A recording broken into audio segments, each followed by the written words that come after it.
siang. Siang, Bu. Oke, dengan Mbak siapa ini? Mbak Danila, Bu. Oke, Mbak Danila. Mbak Danila sekarang kelas berapa? Kelas IPS 1. IPS Kelas 10. 1, kelas 10. Iya. Oke, kelas 10. Oke, Mbak Danila, sebelumnya terima kasih ya sudah menyempatkan waktunya untuk hadir di konseling di ruangan ini. Meskipun kita tidak di ruang BK, namun mungkin kita bisa tetap melakukan konseling. Nah, oke Mbak Danila, sebelumnya mohon maaf ya udah mengganggu waktunya Mbak Danila. Iya, Bu, Nah. nggak apa-apa. Jadi gini Mbak Danila, saya mau nanya dulu nih, kabarnya gimana nih Mbak Danila? Baik sih, Bu. Baik, oke. Suasana hatinya lagi apa nih? Seneng, sedih, atau apa? Biasa aja, Bu. Biasa aja. Oke, Mbak Danila, sebelumnya kan saya mengajak Mbak Danila ke sini itu bukan karena tanpa suatu apapun gitu. Jadi mungkin ada sedikit alasan dari saya. Jadi sebelumnya itu banyak Mbak yang sebenarnya nggak banyak. Ada mungkin dari wali kelas itu bilang ke saya kalau ada salah satu murid yang mungkin membutuhkan penanganan dari guru BK, yaitu Mbak Danila. Sebenarnya mungkin ini belum hal yang urgent sekali, cuman kalau ini dibiarkan terus-menerus mungkin nantinya akan berdampak kepada sosialnya Mbak Danila. Nah, di sini saya ingin tanya nih Mbak Danila. Mbak Danila, apa akhir-akhir ini ada masalah? Nggak ada sih, Bu. Cuman emang saya itu belum terlalu bisa berinteraksi sama orang dan merasa takut gitu, Bu. Jadi kayak merasa takut aja, terus kayak nggak bisa bergaul, makanya jarang punya teman, Bu. Jadi kamu di sini tuh kayak takut dan ngerasa sulit bergaul ya? Iya, Bu. Apa kamu di kelas juga sering menyendiri? Iya, Bu, saya lebih sendiri soalnya saya takut nanti kalau ikut-ikut sama teman-teman yang lain nanti malah dibully ataupun nggak sefrekuensi sama mereka kayak gitu. Jadi saya milih itu aja, Bu, untuk sendiri gitu aja. Oke, tadi kan Mbak Danila menyampaikan bahwasanya takut dibully. Apakah sebelumnya Mbak Danila itu udah pernah mengalami hal tersebut? Nggak terlalu sih, Bu, cuman nih kayak apa ya, saya menarik diri gitu loh, Bu. Terus saya juga pernah untuk mencoba sih, Bu, sesekali kayak ngajak mengobrol mereka, tapi ternyata kayak kita nggak sefrekuensi gitu loh, Bu. Kayak apa yang saya ucapkan tuh biasanya tuh mereka nggak paham, terus apa yang mereka ucapkan tuh biasanya saya yang nggak paham kayak gitu, Bu. Terus kayak apa ya, Bu, kayak nggak sefrekuensi aja, Bu, kayak gitu. Oke, saya paham sih apa yang dirasakan sama Mbak Danila. Mungkin gimana ya kalau untuk menarik diri, itu kan termasuk dalam social withdrawal, menarik diri dari lingkungan sosial lainnya. Nah, gini Mbak Danila, karena permasalahan intinya tadi kan Mbak Danila kan takut bergaul ya. Iya, Bu. Nah, Mbak Danila tuh sering menyendiri, terus juga sering kayak kemana-mana sendiri kan, nggak ada temen. Jadi selama ini Mbak Danila di kelas 10 ini emang terjadinya baru-baru aja atau udah lama dari semenjak SMP atau baru di SMA ini? Enggak sih, Bu, kalau SMP kan saya punya teman ya, Bu, dari SD, terus ke SMP itu kan saya juga punya beberapa teman, tapi waktu masuk SMA ini kan saya kayak baru gitu loh, Bu, terus nggak ada teman saya yang masuk di SMA sini, jadi itu mau kayak membuat saya tuh saya nggak punya teman di sini kayak gitu, Bu. Makanya dari itu saya apa-apa sendiri, terus saya merasa takut untuk bergabung sama mereka Oke. gitu. Saya mau nanya nih Mbak Danila, kalau Mbak Danila dalam situasi seperti itu gimana perasaannya Mbak Danila? Sebenarnya saya kesepian sih, Bu. Terus saya kalau apa-apa tuh sebenarnya nggak enak sendiri.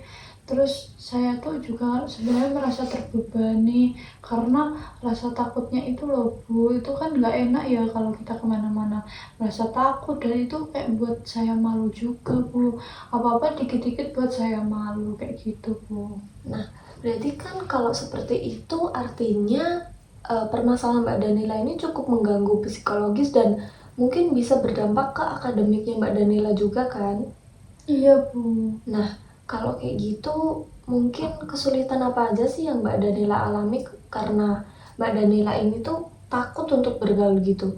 Apakah di kelas jadinya kayak eh, takut tanya sama teman, terus jadi bingung kalau mau nanya tugas ke siapa kayak gitu? Iya Bu, itu mengganggu saya banget kan. Semisal sebenarnya kan kalau SMA kan SMP itu kan kalau saya sama teman-teman saya itu kalau nggak bisa itu saling kerjasama gitu loh Bu. Lah, sekarang saya itu mau nanya ke siapa bingung. Kalau saya nggak tahu infonya, saya bingung Bu mau ngechat siapa ataupun mau bertanya ke siapa. Karena kayak saya itu merasa nggak punya teman Bu. Makanya itu kayak mengganggu apa yang saya tidak bisa itu tuh kayak ya udah saya biarin aja sehingga nilai saya jadi jelek Bu kayak gitu. Itu juga mengganggu belajar saya, terus kayak waktu saya kemana-mana itu jadi takut karena ya itu Bu sendirian gak punya teman gitu. Oke, saya paham. Berarti kan di sini itu sudah berdampak ke akademiknya Mbak Danila juga. Nah, hal itu memang harus segera ditangani ya Mbak. Kalau nggak segera ditangani, nanti lama-lama itu kayak bakalan ngebuat diri Mbak Danila itu semakin sulit bergaul. Nanti bakalan lebih efeknya itu jangka panjang dan pastinya nanti berdampak negatif juga. Oke, Mbak Danila di sini bersedia nggak kalau saya kasih solusi ataupun masukan?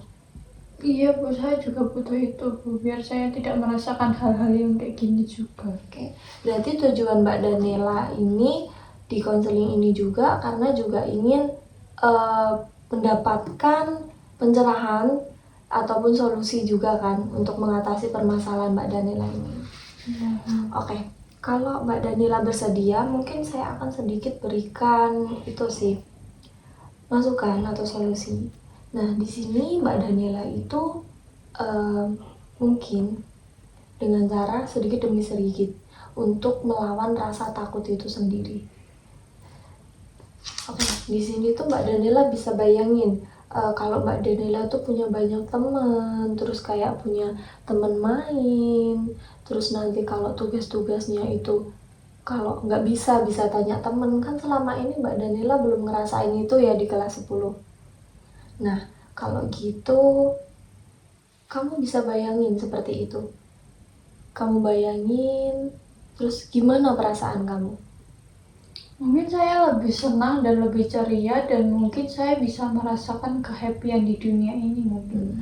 Karena selama ini saya merasa flat kayak gitu Bu. Jadi apa-apa saya anggap kayak biasa aja. Bahkan kalau orang nanya keadaanmu gimana, ya udah biasa aja karena nggak ada yang spesial gitu Bu. Merasa kayak gitu. Kamu kan bisa dari bayangan aja itu udah terasa seneng kan kamu.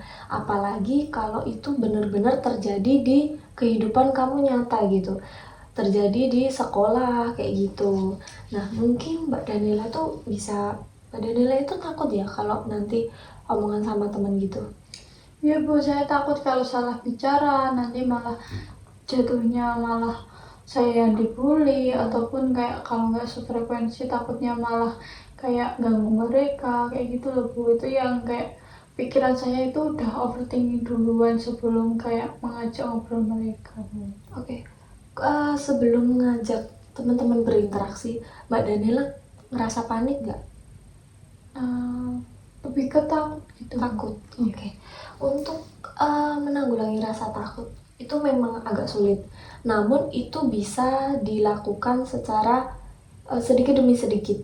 Nah, mungkin untuk mengontrol rasa takut itu, sebelum Mbak Danila mengajak teman-teman berinteraksi, Mbak Danila itu bisa kayak tarik nafas, buang, kayak gitu. Mbak Danila atur nafas dulu. Nah, itu biasanya bisa membantu Mbak Danila dalam kayak mengontrol rasa takut, mengontrol kecemasan di dalam diri Mbak Danila. Oke, apakah Mbak Danila sudah paham dengan yang saya sampaikan tadi? Berarti kita harus mengatur itu ya Bu, pernafasan, mengontrol itu nafas kita dulu ya Bu, sebelum kita mungkin memulai untuk berbicara dengan teman-teman kita gitu Bu. Iya, benar sekali. Jadi kamu mencoba dari hal yang kecil-kecil dulu. Yang pertama itu kamu bisa kayak tarik nafas untuk mengontrol emosi kamu, mengontrol pikiran kamu. Karena dengan tarik nafas itu kan nanti otot-otot kita itu juga menjadi nggak begitu tegang gitu. Nah, sekarang saya mau tanya nih Mbak Danila, kamu kan kesulitan berkomunikasi dan berinteraksi dengan teman-teman kamu karena ketakutan tentang dibully atau apa itu ya.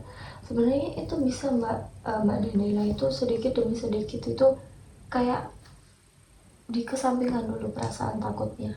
Seperti yang saya bilang tadi kan. Nah, selain itu saya akan sedikit memberikan afirmasi positif nih untuk Mbak Danila. Jadi Mbak Danila itu harus selalu menanamkan pikiran positif. Jangan selalu mikir takut dan negatifnya terus. Karena kalau seperti itu terus nanti Mbak Danila ujung-ujungnya akan merusak pikirannya sendiri.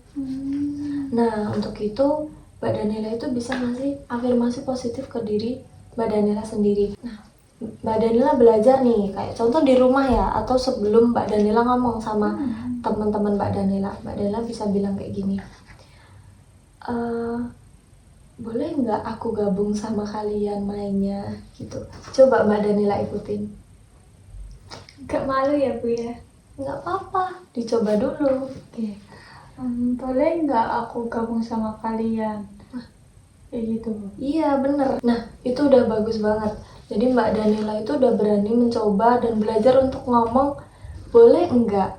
Itu bukan hal kayak seperti kayak mengemis atau apa, itu enggak. Tapi itu adalah sebuah pelajaran untuk Mbak Danila ke depannya. Biar Mbak Danila itu bisa hidup dengan bersosialisasi gitu. Tidak hanya dengan menanggung rasa takut dan malu terus menerus.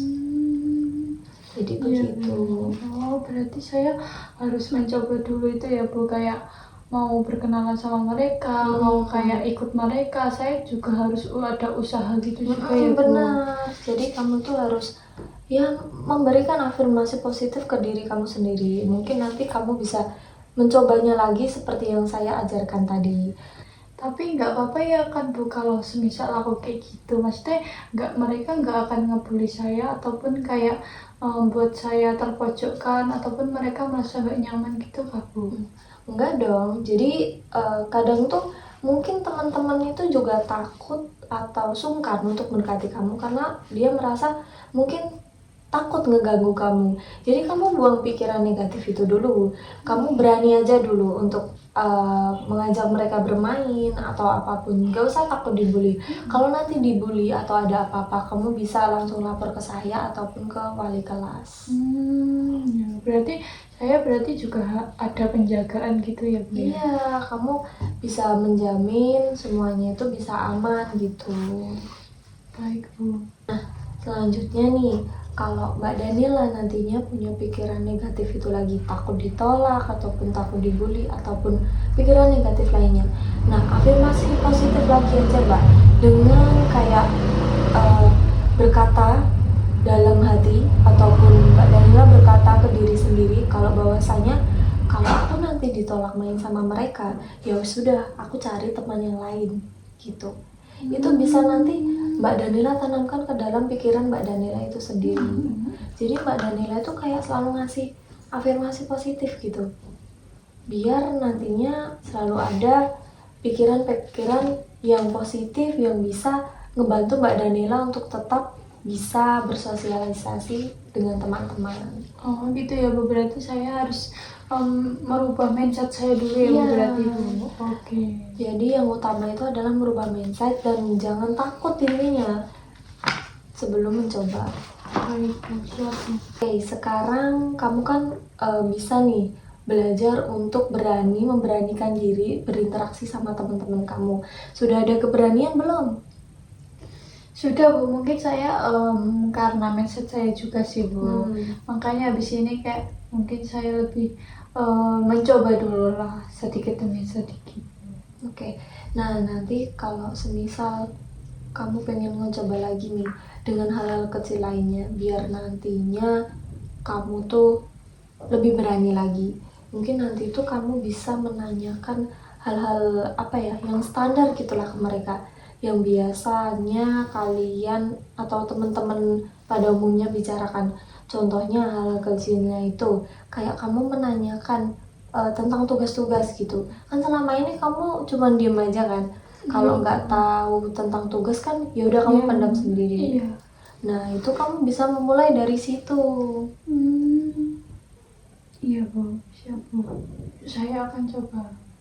Semisal kalau nanti kamu sudah berani nih berbicara ke teman-teman kamu untuk bersosialisasi, kamu sudah berani dan berhasil nih, ada kenaikan sedikit aja, kamu tuh bisa loh ngasih reward ke diri kamu sendiri. Nah, kamu nanti juga bisa kasih reward atau penghargaan untuk diri kamu sendiri. Kamu buat kayak gitu nggak apa-apa loh. Terus kamu nanti juga bisa kayak mungkin buat catatan kecil ataupun kayak catatan pencapaian nih. Hari ini aku sudah bisa berinteraksi dengan si ini, kayak gitu. Ya. Itu mungkin bisa buat lebih semangat lagi ya Bu, buat kita untuk merubah hal-hal kecil kayak gitu. Iya, benar sekali. Nah, itu sih Mbak, mungkin saran-saran dari saya. Jadi mungkin kan kamu juga sudah sedikit paham kan. Nah, habis ini kira-kira apa nih yang akan kamu lakukan? Mungkin saya itu Bu mencoba untuk bertanya-tanya sedikit demi sedikit kepada mereka. Terus ketika mereka mau kemana ataupun mau mendiskusikan apa, mungkin saya juga harus menyampaikan isi pendapat saya ataupun bertanya-bertanya ke mereka. Mungkin lebih aktif lagi gitu. Mungkin Bagus. lebih terbuka gitu juga ya Bu. Saya Bagus. akan coba Bu. Jadi kamu di sini sudah mengerti ya apa yang akan kamu lakukan nantinya. Iya, Oke Mbak Bu. Daniela, apakah ada yang ingin diceritakan kembali? Kayaknya sudah dulu Bu, nanti kalau ada yang saya ceritakan mungkin saya akan lebih berani untuk ke BK tanpa harus dipanggil seperti ini. Oke. Kalau sudah nggak ada yang ingin diceritakan lagi, mungkin saya mau tanya dulu nih, kira-kira setelah kamu cerita kayak gini, ada nggak sedikit kemajuan tentang perasaan kamu? Mungkin merasa lebih lega ataupun lebih tenang gitu.